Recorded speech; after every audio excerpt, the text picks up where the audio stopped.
আজকে ভিডিওটা এখান থেকে শুরু করছি। ভিডিওটা খুবই ইন্টারেস্টিং একটা ভিডিও। আমাদের এই সামনের পুকুরটা এটা ভাগের পুকুর। 2 বছর আমাদের, 2 বছর আর একটা কাকুদের। আমাদের 2 বছর কমপ্লিট হয়ে গেছে, তাই পুকুরটার জল মারা হচ্ছিল, কাকুদেরকে এবারে দিয়ে দেওয়া হবে বলে। কিভাবে পুকুরের জলটা মারা হলো, কত মাছ পড়লো, কি মাছ পড়লো, সমস্ত কিছু খুব তাড়াতাড়ি তোমাদের সঙ্গে শেয়ার করব। তার আগে মাছ ধরার কিছু ছোট ছোট মুহূর্ত তোমাদের সঙ্গে শেয়ার করলাম। ভিডিওটা খুব শীঘ্রই তোমাদের সামনে আমি নিয়ে আসবো, কিন্তু এই ছোট ভিডিওটা দেখে বুঝতেই পারছো যে ভিডিওটা কতটা ইন্টারেস্টিং হতে চলেছে। এই যে দেখো, পুকুরের জল কিছুটা মারার পরে জাল দিয়ে মাছগুলো তুলে নেওয়া হচ্ছে, অন্য পুকুরে ট্রান্সফার করা হবে বলে। যার মেশিন বসানো হয়েছিল সেই ছেলেটাই আমাদেরকে প্রথমে মাছগুলো ধরে দিচ্ছিল। এই যে প্রথমের দিকে রুই মাছ, কাতলা মাছ, অনেক মাছই পড়েছিল, তার সাথেও ছিল তেলাপিয়া মাছ।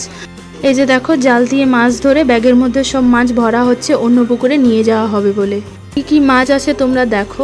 অন্য পুকুরে যেমন মাছ ছাড়া হয়েছিল, আর কিছু মাছ রেখেও দেওয়া হয়েছিল বাড়িতে খাওয়ার জন্য। এই যে এখানে দেখো, একটা বড় গামলার মধ্যে একটা বড় রুই মাছকে জাবিয়ে রাখা হয়েছে। এই যে দেখো, মাসি তুলেছে কত বড় রুই মাছটা, আর কালারটা দেখো শুধু মাছে। আর ওই দিকে রয়েছে তেলাপিয়া মাছ, ফলই মাছ আর কই মাছ। মোটামুটি অনেক মাছ পড়েছিল, বেশি তেলাপিয়া মাছ পড়েছিল, আরও অনেক কিছু মাছ পড়েছিল। তো সেগুলো দেখার জন্য আমার সঙ্গে থাকতে হবে। আর এই যে দেখো, একদম শেষ মুহূর্ত, পুকুরের সমস্ত জল মারার পরে বাকি মাছগুলো তুলে নেওয়া হচ্ছিল। জাল দিয়ে যতটুকু মাছ তোলা হয়েছে তো হয়েছে, তারপরেও শেষের দিকে অনেক মাছ থেকে গেছিলো।